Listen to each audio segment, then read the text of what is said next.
அஸ்ஸலாமு அலைக்கும் வரஹ்மத்துல்லாஹி வபரகாத்துஹு. இறைவனின் சாந்தியும் சமாதானமும் நம் அனைவர்கள் மீதும் உண்டாவதாக. உங்கள் டிஎன் டிரைவர் இப்ராஹிம்.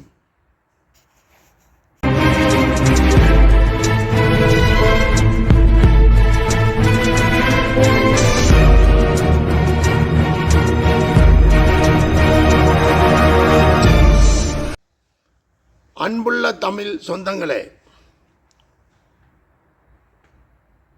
இன்னைக்கு நாம் சொல்ல போகக்கூடிய வார்த்தை என்னவென்றால், யாசகம் கேட்பவர், தர்மம் கேட்பவர், பிச்சை எடுப்பவர், உதவி கேட்பவர்,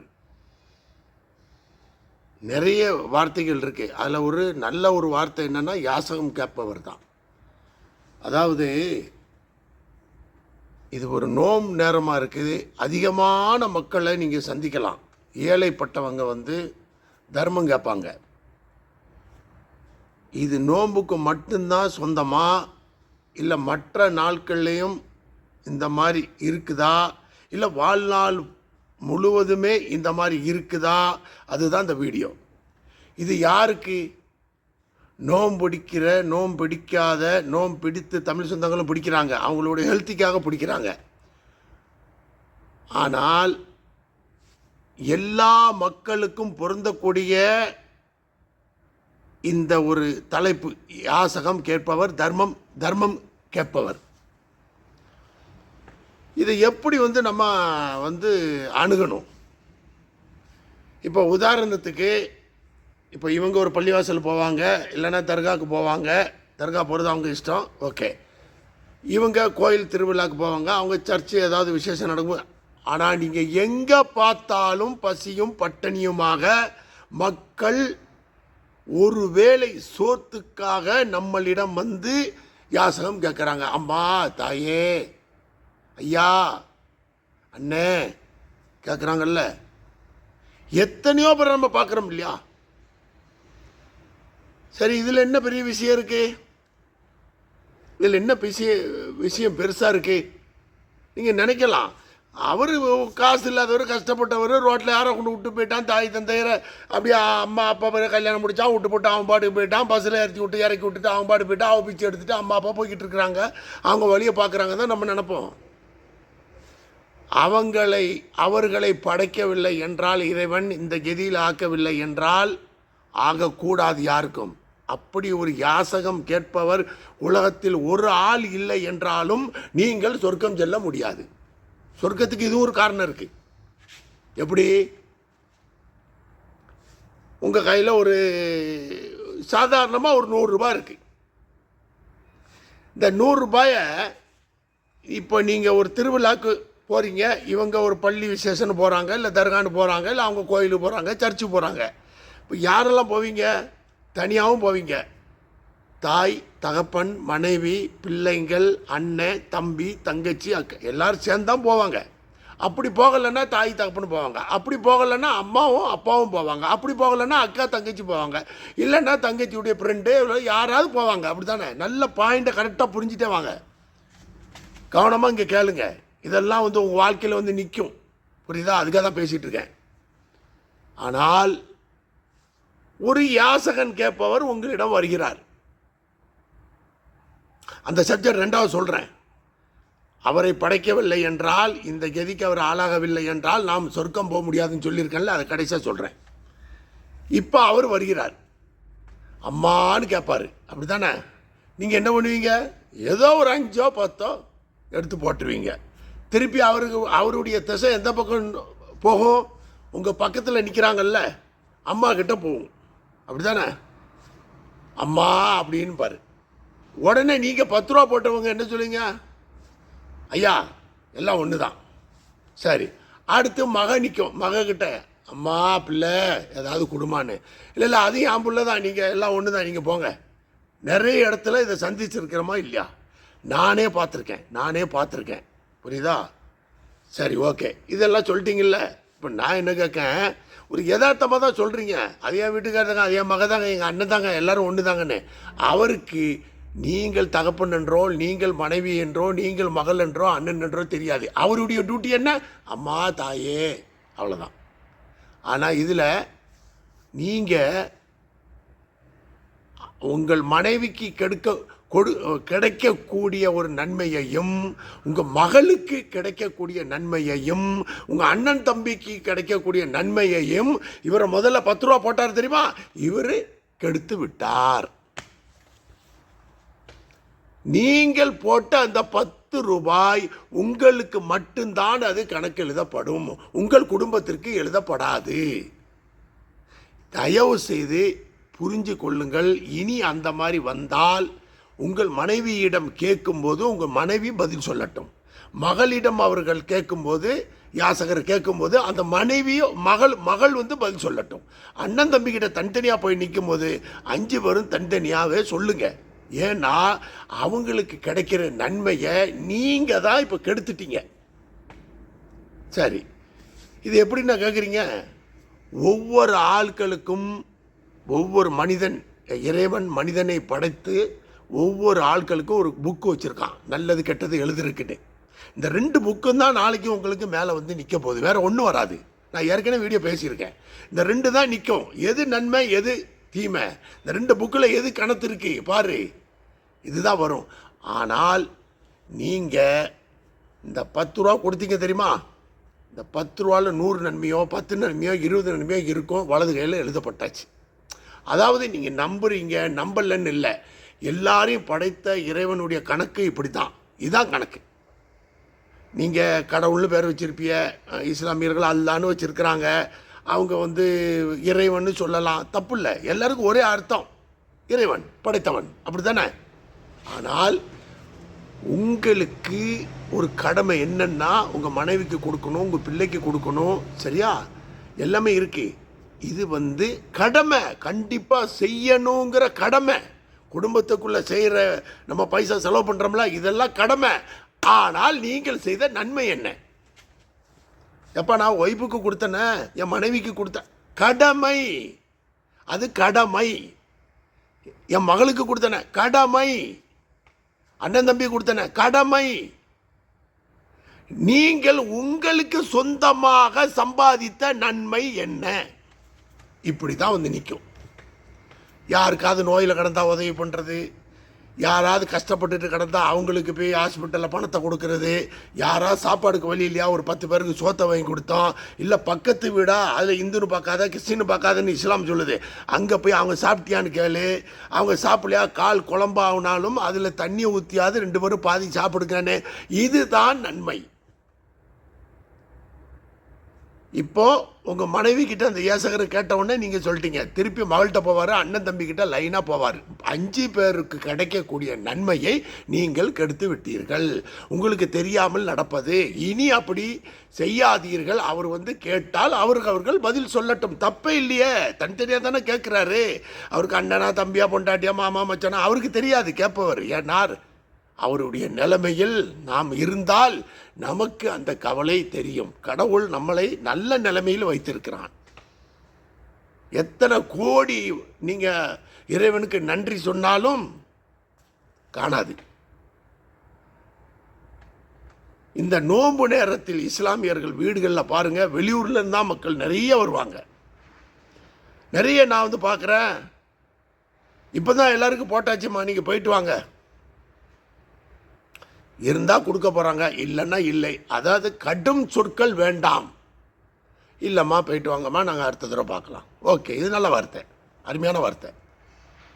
ஏன்னா ஒரு வீடில் மூட்டை அரிசி வாங்கி வச்சுருப்பாங்க, சிலவங்க சில்லறையாக 10 ரூபா எடுத்து வச்சுருப்பாங்க, முடிஞ்சிருக்கும், பேங்க் இருக்காது, நாளைக்கு எடுக்கணும். அந்த டைமில் 10-20 வருவாங்க. கண்ணியமான வார்த்தையில் நீங்கள் சொல்லி அவர்களை அன்போடு உபசரித்து, இதில் நல்லதும் இருக்குது கெட்டதும் இருக்குது. நல்லவனும் வருவான் கெட்டவனும் வருவான், புரியுதா?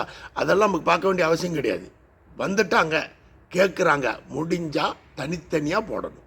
அவருடைய தம்பியுடைய நன்மையை 10 ரூபா போட்டால் தம்பி எடுத்துருவார், தங்கச்சியுடைய நன்மை 10 ரூபா போட்டால் தங்கச்சி எடுத்துருவாங்க. உங்கள் மனைவியுடைய 10 ரூபா போட்டிங்கன்னா அவங்களுக்கு தனியாக 10 நன்மை தனித்தனியாக ஏறிக்கிட்டே இருக்கும். புரியுதா இல்லையா? அப்போ அந்த ஒரு ஆள் குடும்பத்தோடு போனோடனே 5 பேரை கொடுக்க வேண்டியது, ஐயா இது எல்லாம் எங்கள் குடும்பம் தான், நான் 10 ரூபா போட்டிருக்கல அதான்னு அந்த வார்த்தை இனி வர வேண்டாம் என்று தான் நான் சொல்கிறேன். அது சரி இல்லை என்றும் சொல்கிறேன். ஓகே, இப்போ உங்களுக்கு சாதாரணமாக புரிஞ்சிருக்கும்.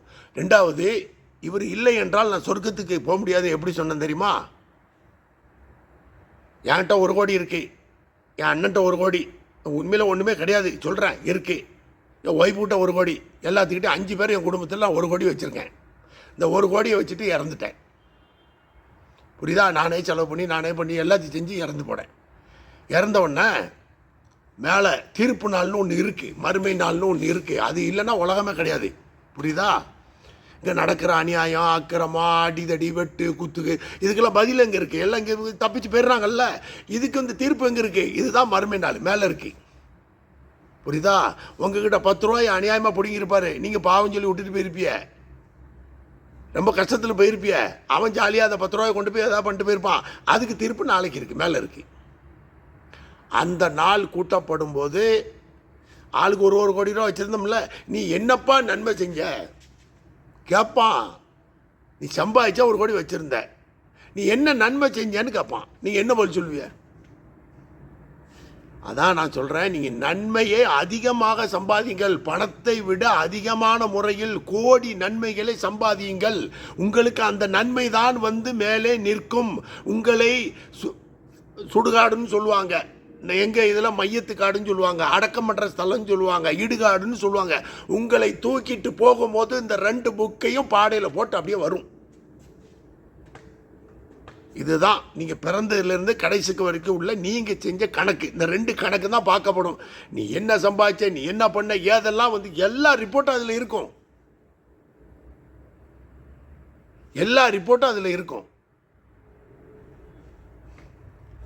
இறைவனுக்கு தீர்ப்பு நாள் அன்று இறைவனுக்கு முன்னாடி நீங்கள் நிற்கும்போது நீங்கள் சம்பாதிச்சதையும் செலவு பண்ணதையும் சொல்லாமல் உங்களுடைய கால் 1 இன்ச்சு கூட அசையாது. மறந்து விடாதீர்கள். என்ன சம்பாதிச்சோம், ஏது சம்பாதிச்சோம், எப்படி சம்பாதிச்சோம், புரியுதா? அது என்னென்ன பண்ணினோம், யார் யாருக்கு கொடுத்தோம், எல்லாத்தையும் சொல்லாமல் 1 இன்ச்சு உங்கள் கால் இறைவனுக்கு முன்னாடி நிற்கும்போது அசையாது. இதுதான் உண்மை. நீங்கள் யாரை நம்புறிய? இறைவனை தானே. இறைவனை நம்பாத ஆளுன்னா அவங்களுக்கு அதான், அவங்க இப்போ உலகத்தில் இறைவன் இல்லைன்னு சொல்லிக்கிட்டு இருக்காங்க. நம்ம அதுக்குள்ளே போக வேண்டாம். இறைவன் இல்லைன்னா அந்த உடம்பு எந்த பேட்டரியும் தயார் பண்ண முடியாது. நான் ஏற்கனவே சொல்லிட்டேன், ஒரு ஈயை கூட படைக்க முடியாது யாரும். புரியுதா? இந்த நாக்கில் 100 கிராம் இருக்குமா, அதில் டேஸ்ட்டை வச்சுருக்கான். ஏன் இங்கே வச்சிட வேண்டியதானே டாக்டர்? இப்போ இங்கே வைக்க வேண்டியதானே, இந்த பக்கம் வைக்க வேண்டியதானே டேஸ்ட்டை? முடியாது. புரியுதா?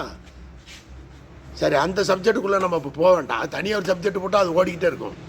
அதனால தயவுசெய்து யாசகர் வரும்போது ரொம்ப கண்ணியமான முறையில் அவங்க வரதான் கஷ்டத்துக்கு வருவாங்க. வயிற்று பொழைப்பு சாப்பிடணும், நைட்டு சாப்பிடணும், பால் சாப்பிடணும், எல்லாமே சாப்பிடணும். பையன் விட்டு போயிட்டான், பிள்ளைங்க என்ன தெருவில் விட்டு போச்சு, சம்பாதிச்சதெல்லாம் கொள்ளடிச்சிட்டு போயிட்டான், வீட்டை விட்டு துரத்திட்டு போயிட்டான், எவ்வளோ கவலையில் இருப்பாங்க. இதெல்லாம் நீங்கள் மனசில் வச்சுக்கிறீங்க. ஏதாவது ஒன்று அவருக்கு நடந்திருக்கும். நான் கிட்டத்தட்ட நான் ஊருக்கு வந்தோம்னா ஒரு பைக்கில் எப்படி ஒரு 400 கிலோமீட்டர் 450 கிலோமீட்டர் ரவுண்ட் அடிப்பேன். நான் சந்தித்ததுலேயே அதிகமான சந்திப்பு என் பெத்த மகன், என் பெத்த மகளும் என் சொத்தை பிடுங்கி விட்டு ரோட்டில் விட்டு போன கேஸ் தான் நான் பார்த்துருக்கேன். இதுக்கு எல்லாத்தையும் நான் வீடியோ எடுத்து போட முடியுமா? புரியுதா? ஆதலால் தாய் தகப்பனை இந்த நிலைமைக்கு நல்ல வசதி உள்ளவங்க அப்படியே தூக்கி விட்டு போயிடுவாங்க. செய்து விடாதீர்கள். தாயினுடைய பாதத்தில் தான் இறைவன் சொர்க்கத்தை படைத்து வைத்திருக்கிறான்னு சொல்கிறாங்க. அப்படின்னா என்ன அர்த்தம்? காலுக்கீழே சொர்க்கம் இருக்கு அப்படின்னா என்ன அர்த்தம்? தன் தாயை கடைசி வரை,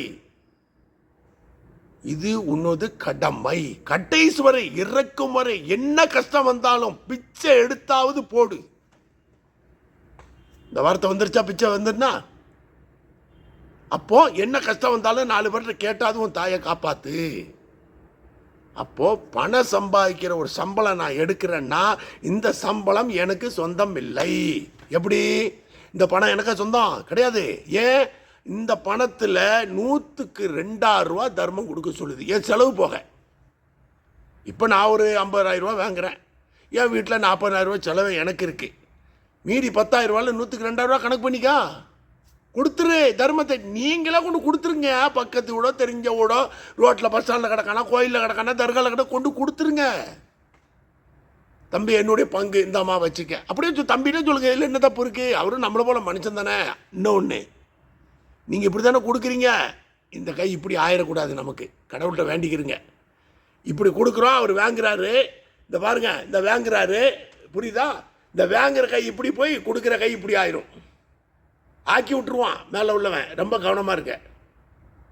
இந்த மாதிரி யாருக்கு எது நடக்கக்கூடாது. நல்லபடியாக சம்பாதிச்சு நல்லபடியாக இருந்து நல்ல விதமான முறையில் நீங்கள் தர்மம் தலைகாக்கும்னு சொன்னார். அதான் உண்மை.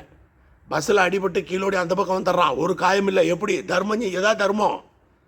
அவனுக்கு பின்னாடி ஒரு மலக்குமார் இருக்காங்க. சொன்னால் நீங்கள் நம்ப மாட்டீங்க. ஒரு வானவர் அவர் கூடயே போய்கிட்டு இருக்கிறாரு. நல்லவன் எப்போதுமே எது கீழே போனாலும் அடிபட மாட்டான், சாவ மாட்டான், அவனை காப்பாற்றிடுவார். ஏன்னா கடவுள் அது ஏற்பாடு பண்ணியிருக்காரு. ஒரு கெட்ட செயலுக்கு போது நாசமாக பொண்ணு விட்டு போயிடுவார். அவ்வளோதான். புரியுதா இல்லையா? அதனால் யாசகரை கண்டால் தயவு செய்து உங்களுக்கும் மனம் இறங்கி நல்ல இறுகி அவருக்கு கொடுக்க வேண்டியதை தயவு செய்து கொடுத்து விடுங்கள். நம்மகிட்ட காசு இல்லைன்னா நம்ம என்னங்க பண்ணுவோம்? எப்படியா மாப்பிள்ள டேய் ஒரு 5000 ரூபா கூட டே நான் போகணுண்டா, டே மாப்பிள்ள 2000 ரூபா கூட, டே மாப்பிள்ள பஸ் ஸ்டாண்டில் மாட்டிக்கிட்டேன்டா, எப்படி இருக்கும்? அதே மாதிரி இன்னொரு சம்பவத்தை சொல்கிறேன். நீங்கள் பஸ்ஸுலேருந்து ஏறி இறங்கி வந்துட்டீங்க. இன்னும் ஊர் 400 கிலோமீட்டர் போகணும். உங்கள் பாக்கெட்டை பார்க்குறீங்க, பிப்பாட்டி அடிச்சிருக்கேன். எவனுமே இல்லை. நைட்டு 2 மணி. உங்களுக்கு சம்மந்தமே இல்லை. எவனுமே காசே தரமாட்டான். அங்கே ஒரு ஆள் யாசகர், பிச்சை எடுப்பவர், தர்மம் கேட்பவர், பணம் எண்ணிக்கிட்டு உட்காந்துட்டு இருக்காரு. 2, 5, 10, 3, 4. நீங்கள் யார்கிட்ட போய் கேட்பீங்க? யார்கிட்ட கேட்பீங்க? எவனுமே கடைக்காரன் தரமாட்டான், யாரும் தரமாட்டாங்க அந்த பஸ் ஸ்டாண்டில். அவர் தான் எண்ணிக்கிட்டு இருக்காரு. நீங்கள் யார்கிட்ட போகணும்? நான் என்னைக்கு வந்து தெரியுமா, நேரம் அவர்கிட்ட போய் உட்காந்துருவேன். ஐயா ஒரு 300 ரூபா கொடுங்க, நான் உங்களை அடுத்து தர்றேன். அவர் என்ன சொல்லுவார் தெரியுமா? ஒன்றுமே சொல்ல மாட்டாருங்க. ஒன்றும் சொல்ல மாட்டாருங்க. ஏன்னா அவர் பாவப்பட்டவர். அப்படியே ஆகிட்டார். இந்தாங்க வச்சுக்கிறீங்க, 300 ரூபா போதுமா, வச்சுக்கிறீங்க. நீங்கள் எப்போ பார்க்குறீங்களங்க எனக்கு கொடுத்துருங்க பாரு. அப்படி தான் உண்மையில அப்படி தாங்க சொல்லுவான். ஒரு யாசகர் கேட்குறவர், தர்மம் எடுக்கிறவோ அது தாங்க சொல்லுவார். இப்போ நிலமை நம்மளை எங்கே விட்டு பார்த்தீங்களா? நம்மகிட்ட காசு இல்லைன்னா மாமன் மச்சான் அம்மா ஒய்ஃபு அதுன்னு சொல்லி உடனே மொபைலில் அனுப்புமா அதை அனுப்புமான்னு கடையில் இப்படி காட்டிட்டு போயிடுமே. அவருக்கு ஒரு 10 ரூபா இல்லைன்னா அவர் என்னங்க பண்ணுவார்? என்ன பண்ணுவார் சொல்லுங்கள்?